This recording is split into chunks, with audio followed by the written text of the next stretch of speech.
Hi, I'm DKWILL. This is DKWILL Talk About It. I thought I might change gears a little bit because I had a little information about the Iraqi dinar that I thought I'd share with those who are involved.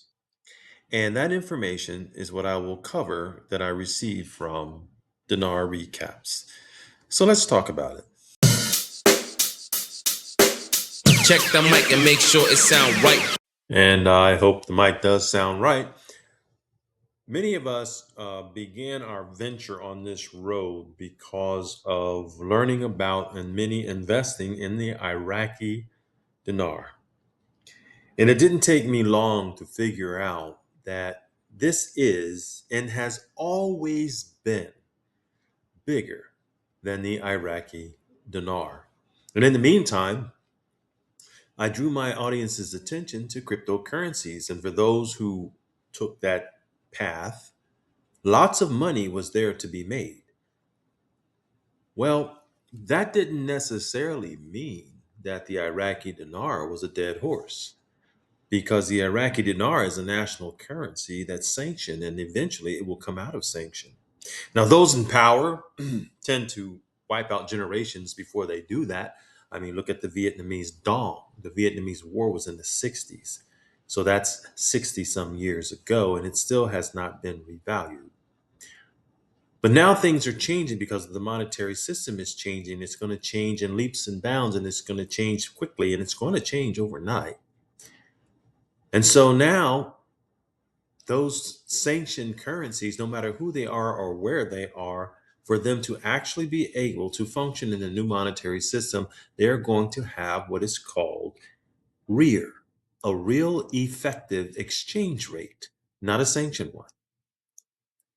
And so when I got this information, it was something different, something new because of its origin. And it's from News, Rumors, and Opinions of Monday, August 3rd. And it talked about the quantum financial system, it talked about Nasara, and it talked about Gesara. It said the quantum financial system, Nasara, Gesara connected on Telegram. Nasara and its global counterpart, Gesara, were never canceled. They were classified, delayed, and buried under successive layers of legal and media suppression. Legal being what we would describe as NDAs. The core mechanisms inside include the restoration of constitutional money, the elimination of Federal Reserve's private control over currency, the forgiveness of certain categories of public and private debt, and the return to an asset backed monetary standard. These mechanisms were designed to operate in sequence with a new technological layer, the quantum financial system. It is a secured multi layer settlement architecture that has been tested and partially activated in the background for years, in other words, running alongside. Its purpose is to replace the legacy SWIFT central bank clearing system with instantaneous, transparent, and auditable settlement that cannot be manipulated by the same institutions that currently sit at the top of the old hierarchy. Stellar, notice this is Stellar, not Ripple, not XRP. Stellar was selected as one of the visible public rails that would interface with QFS once the transition order is given. And that may be one of the reasons Jed McCaleb skated on the SEC lawsuits against Ripple. And that may be the reason Jed McCaleb was able to sell his XRP in waves without any repercussions whatsoever, because he created Stellar after breaking off from Ripple and XRP. Stellar actually provides fast, low-cost settlement and has been quietly integrated into pilot corridors involving major financial institutions and certain sovereign entities. The flip is the operational name for the final coordinated switch. There was another article or piece of information that I received that I thought was equally interesting, and it was an article actually from the news in Iraq. I want to talk about that next. And that article, also from News, Rumors, and Opinions, was X post, I believe, that we're going to go take a look at. And I'm going to talk about it a little bit because of the nature of what's being shown. And what's being shown is an article, Will the Federal Government Remove 3 Zeros from the Iraqi Dinar? And as you can see just by the format, that it's being put off as an article from Iraq. The language in this post, it says Iraq is telling you what they are about to do. He says a currency overhaul, monetary reformation, and gold revaluation. He says, poses some questions, and then he calls it, most importantly, a payday. And that's why I want to talk about that, because even if the 3-0 project in country did occur, it does not translate into a payday, because what it is a redenomination. It's not a revaluation. It's just a redenomination. And so, in other words, if it's a 25,000 note, it will become a 25 note, and just make things simpler and easier to manage, even electronically and through computers with the smaller numbers and lesser zeros.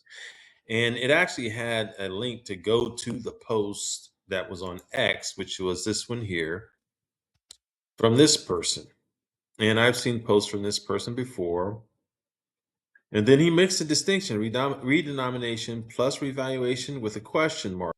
So I thought I'd do a video real quick to address that potential confusion about the difference between redenomination and revaluation. Those who invested in the Iraqi dinar are awaiting a revaluation. They are not awaiting a redenomination. And this goes on to talk a little bit about that aspects down here, where Frank 26 says the 3 zeros are going to be removed from two different areas from the decimal representation of the value of the Iraqi dinar, which is 0.00076 of a dollar. When they lift the 3 zeros, take the decimal point and move it over to the right, and you get 0.76 at the blink of an eye, at the flip of a switch. 76 cents will become $1. Take that 25K note that you got in your hand, go to the bank, trade it in for an American currency. They just lifted the 3 zeros physically from you and the market. And that's a distinction that I want to make on this video, that removing the 3 zeros alone does not constitute a revaluation. It constitutes the redenomination. And the way he put it, lifting it off, and he says, and the market, and that's the key, because and the market is where things are valued. And so if they lift the 3 zeros without the revaluation, it's not going to make a difference. But with the revaluation, it will certainly make a difference. And we can see here, I actually was able to find the article.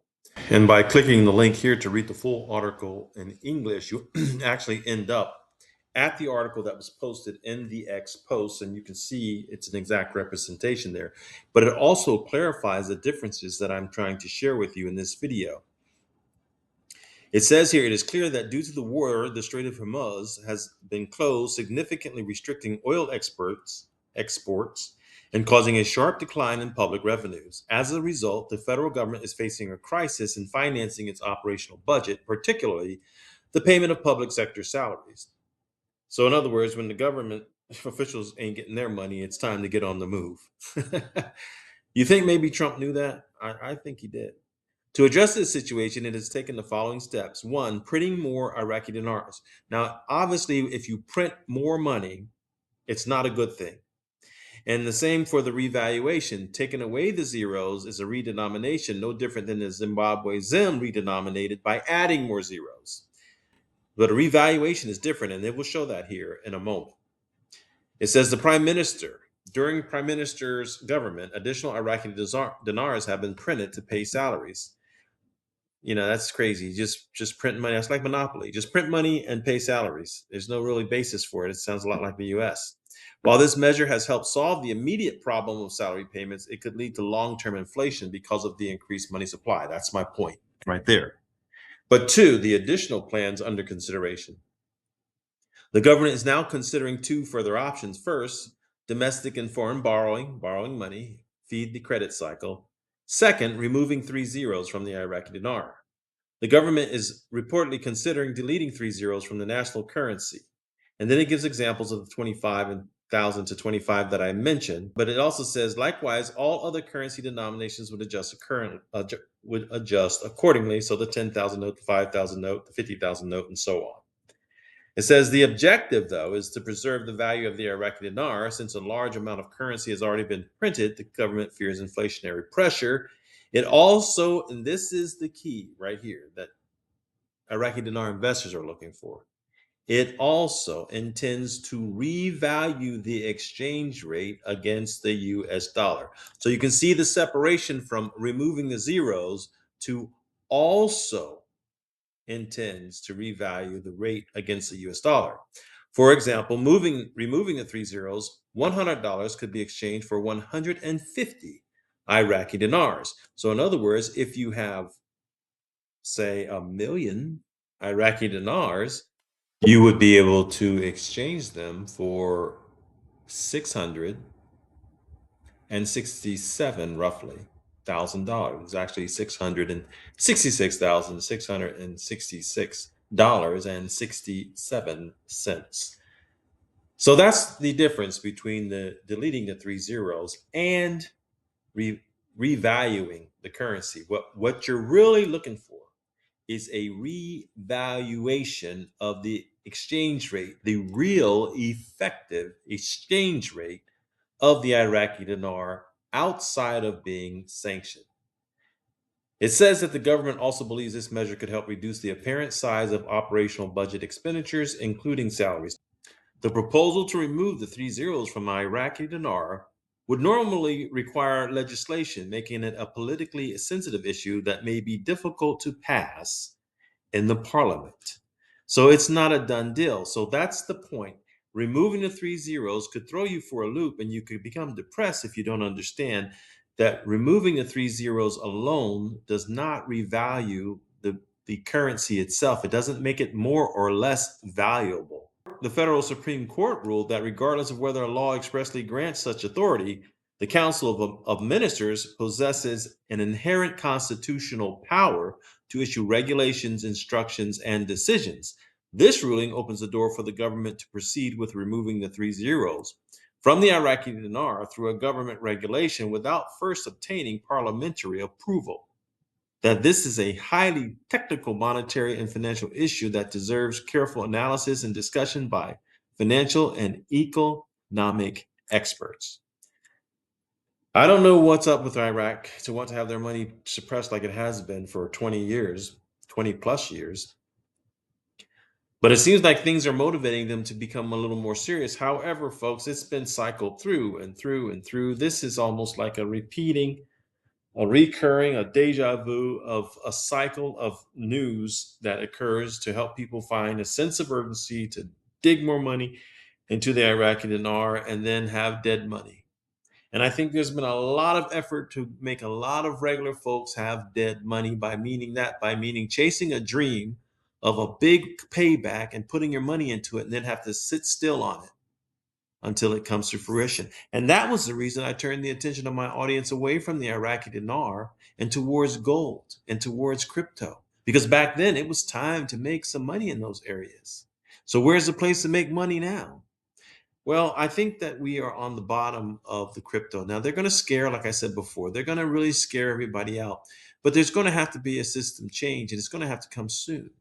And so these low prices are suppressed, and that'll be the topic of my next video that I'll do here rather quickly. Because while the prices of cryptocurrencies are going down, there's something interesting developing with the people with the money. And we're going to talk about it in the next video. I'm DKWILL. This is DKWILL Talk About It. And I've talked about it. Have a wonderful day. Check the mic and make sure it sound right.